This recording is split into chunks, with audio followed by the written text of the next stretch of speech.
Now, the Israeli Defense Force today released footage of Hamas leader Yahya Sinwar fleeing attack through the underground tunnels. This just 3 days after the October 7 massacre. The IDF says there is no tunnel deep enough for him to hide in.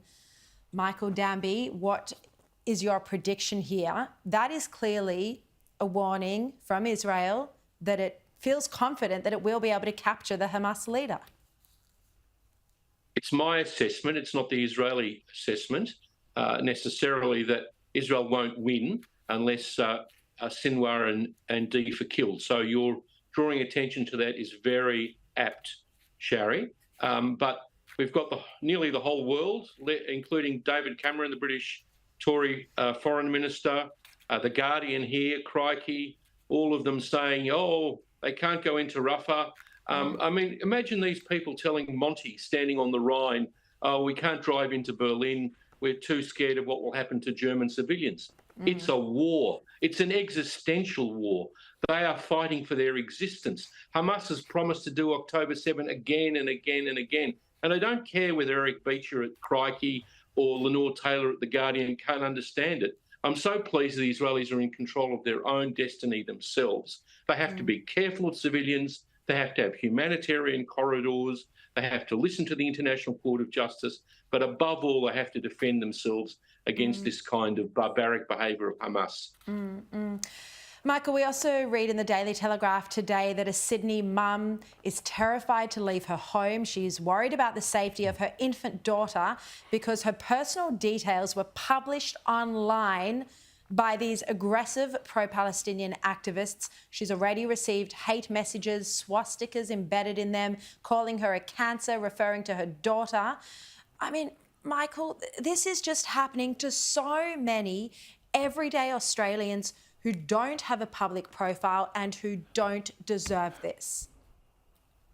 So we thought after the war, it was only a few Nazi officials, soldiers who escaped into South America, etc., who had to be caught up with over the decades. And we thought that was the end of Nazism. What we realise is that there's been a deep undercurrent of Nazism throughout the Western world, obviously certain parts of the Middle East, but throughout the Western world that has bubbled to the surface since October 7. And it's hateful, it's despicable, it's disgusting.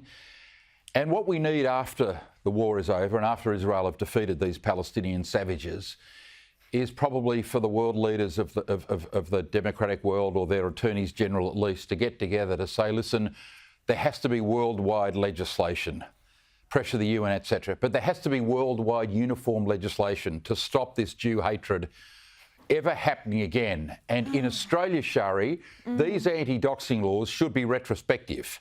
Most Liberals don't like retrospective legislation, but in this case, these Jew haters knew exactly what they were doing. These people are filled with a vile hatred of Jewish people. It is a sickness that's in our society. And the only way to deal with these people is to have retrospective legislation to deal with these people, because this is a sickness and these people are sick. And to allow them to keep doing that is disgusting. It brings great discredit on this country.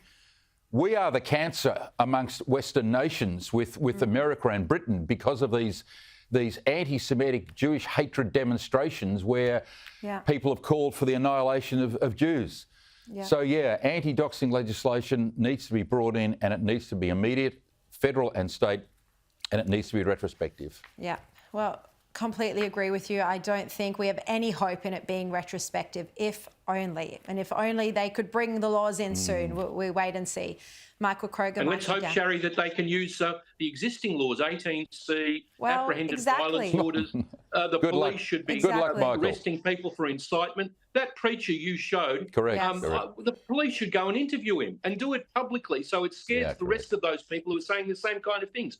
Let's use the existing laws that we've got, or at least. I know.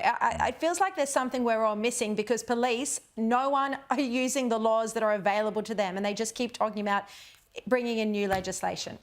We're out of time. Michael Kroger, Michael Danby, thank you both so much.